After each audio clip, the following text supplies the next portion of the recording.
National Convention is just a few days away, and we've been hearing a lot about Project 2025 and what it means for the country if Donald Trump is reelected as president. Our Sabrina Franz has been digging into that to see what it is all about and also who's behind it. Sabrina. Jim Marie, the Heritage Foundation, a conservative think tank that wrote up this blueprint, as it's been called, will be front and center at the Republican National Convention next week. In fact, they have a fundraiser scheduled for the first day of the convention.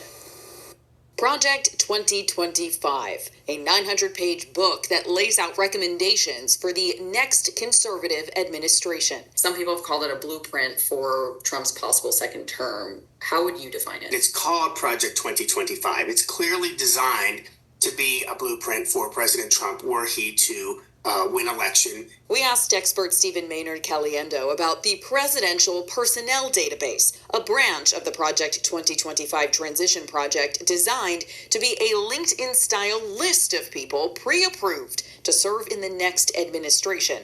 Candidates who apply are vetted on their political stances. Normally, administrations appoint hundreds of people to new jobs, political positions that work to prioritize their specific policy goals. Project 2025 proposes the next administration add around 50,000 jobs to that list, jobs that have historically been nonpartisan. Replace everybody in those agencies, and to not have people who have long-time service or have particular expertise, but rather the litmus test ought to be people that have loyalty to the ideas of the President of the United States. The project suggests scrapping Medicare, getting rid of Social Security, a ban on pornography, a block on access to abortion pills. It takes aim at longstanding federal agencies like NOAA, the National Oceanic and Atmospheric Administration, which includes the National Weather Service and other agencies. Together, the book claims they form a colossal operation that has become one of the main drivers of the climate change alarm industry and, as such, it says, is harmful to future U.S. prosperity. Former President Trump has previously claimed, "I know nothing about Project 2025. It's just an outright lie. Pat Brady, a former member of the Republican National Committee, he confirms Project 2025 is led by two former Trump officials. Former members of the Trump administration also helped write it. Does he talk to him? Of course he does. What kind of influence they're going to have? I don't know. That's an open question. Former President Donald Trump has said he finds parts of the project absurd, but has not exactly elaborated on which parts he disagrees with. Experts say he may have to get into those specifics if he hopes to appeal to undecided voters that might disagree with some of those controversial suggestions.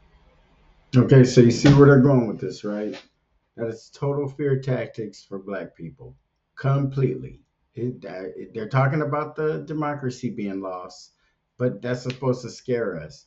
We never really participated in the direction of this democracy. So we shouldn't be afraid. We shouldn't be scared. We shouldn't be pushed around because they're talking about Project 2025 and us possibly being harmed by it, because I haven't seen anything or heard anything in it that's going to harm us directly. So if it was something that was going to harm us, I'm sure they'd be pushing that really hard out in front so we could see that and run to Joe Biden or Obama or whoever's running the Democratic Party at this time.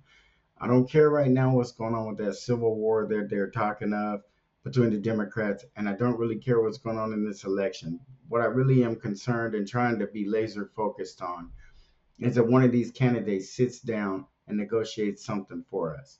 And that's it. That's the only thing that we can go for.